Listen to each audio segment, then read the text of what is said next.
Welcome to the Real News Network. I'm Gregory Wilpert, coming to you from Quito, Ecuador. Last week, police officials raided the home of former President Luis Ignacio da Silva, or Lula as he's affectionately known in Brazil. They also detained him for questioning in connection with the corruption scandal that involves the country's main oil company, Petrobras. And that has been rocking Brazil for 2 years now, according to which politicians from across the political spectrum have received kickbacks and bribes. Afterwards, in an emotionally charged press conference, Lula denied any wrongdoing that he has undisclosed or that he has undisclosed assets.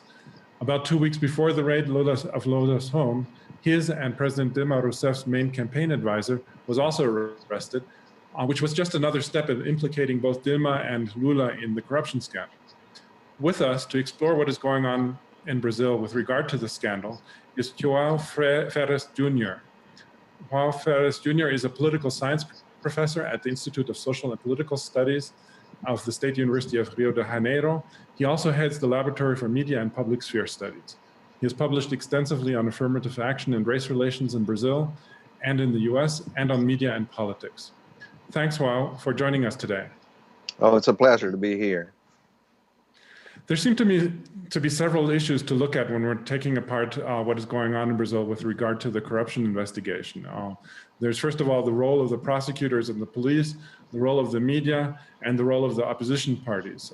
So let's work through these one by one. First, who are the prosecutors who have been investigating the scandal, and what kind of proof have they presented against the two top leaders of the Workers' Party, the PT, Dilma Rousseff and Lula da Silva?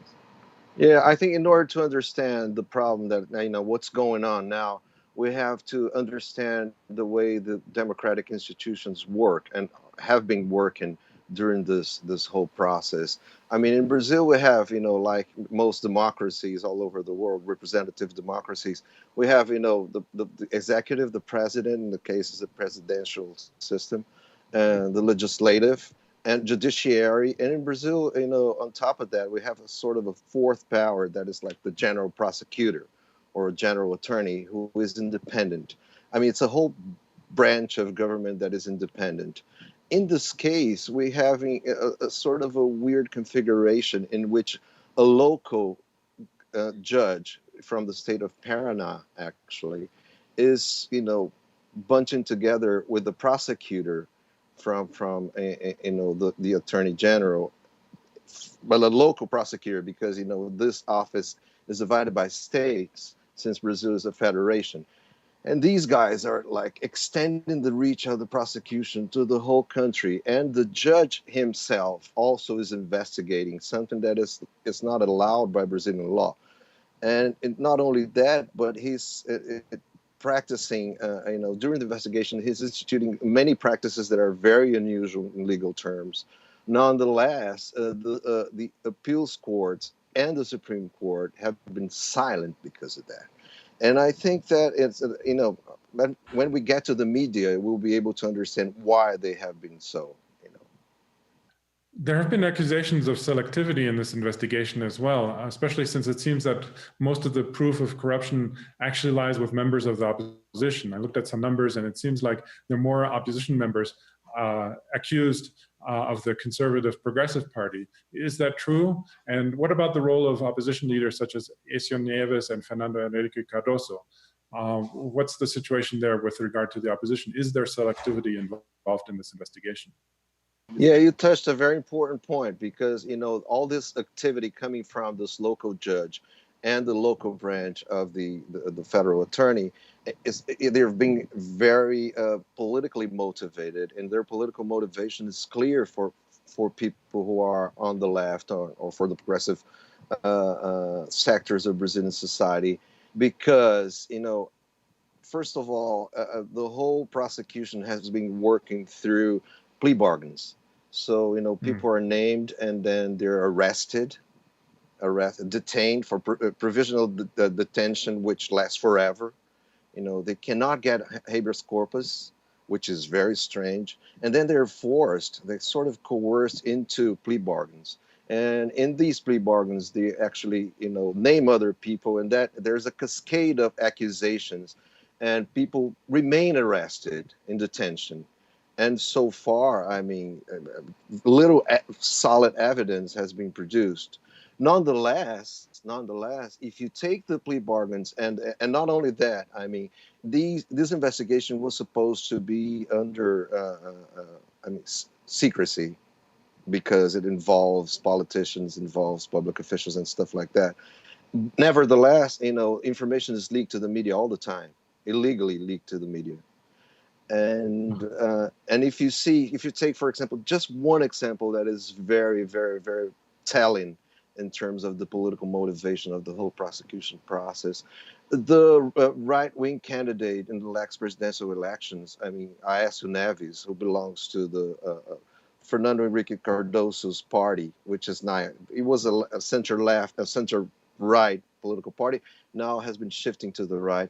And this guy was cited 3 times, by the accused, by the in the testimonies, and as receiving large bribes through years.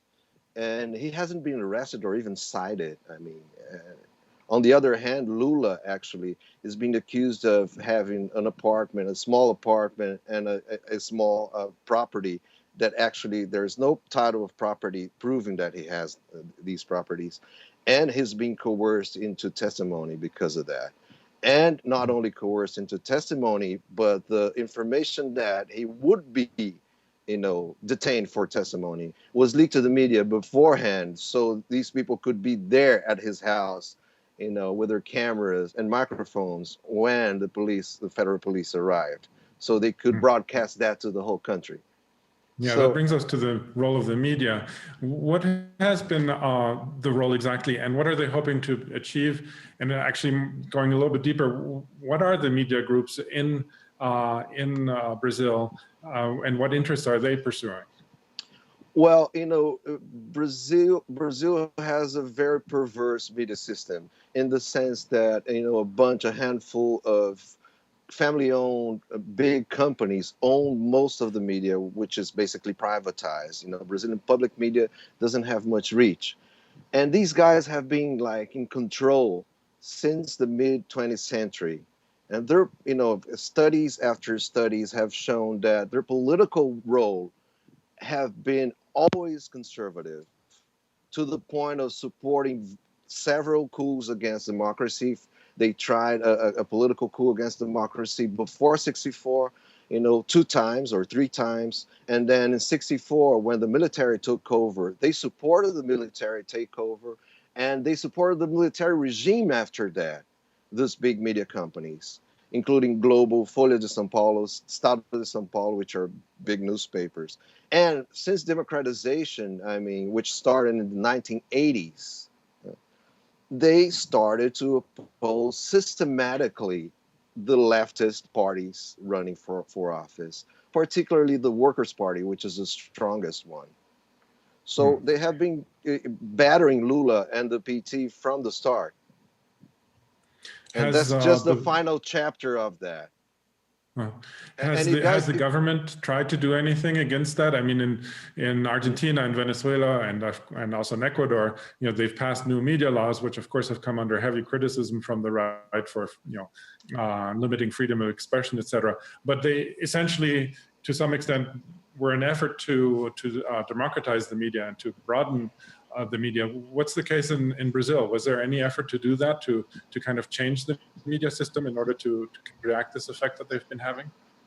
I think that was one of the main mistakes, probably the largest, the most important mistake that Lula and Dilma have made, which is like to do almost nothing about the media situation, the situation of public communication in Brazil. And this is very important for democracy because, the electorate, the citizenry, get their information and, fashion their opinions based on information that come from, through the media, because there's no other way in mass societies, right?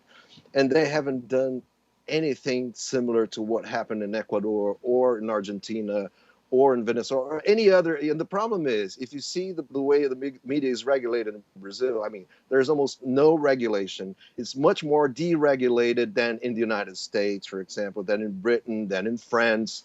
So we are like in the stone age of media regulation in Brazil. And that has allowed for these companies to be openly political to the point that they have replaced the opposition party, PSDB, and the other opposition parties that are actually weak in terms of politics. Yeah, just to give you an example, Brazil, it's like we had like 5 or 6 Fox News. It's not just one. If you're American, you understand that. You know, most of the media companies here behave like Fox News. Just one very quick question, because we're pretty much out of time. But Dilma Rousseff is facing a number of simultaneous crises. In addition to the corruption investigation, is also Brazil is entering a second year of recession, and Lula would like to, it seems, run for president again in 2018. Do you think that there's any chance that Dilma Rousseff will survive these crises until the end of her term in 2018? I think there is a chance she will, yeah, but it's hard. And I think that this whole movement against Lula, you know, this whole campaign against him is actually to get him out of the election 2018, because the opposition forces do not have a strong candidate, and Lula is still very popular. Well, thank you, Joao, for joining us to talk about the current situation in Brazil. Thank you for having me. And thank you for watching the Real News Network.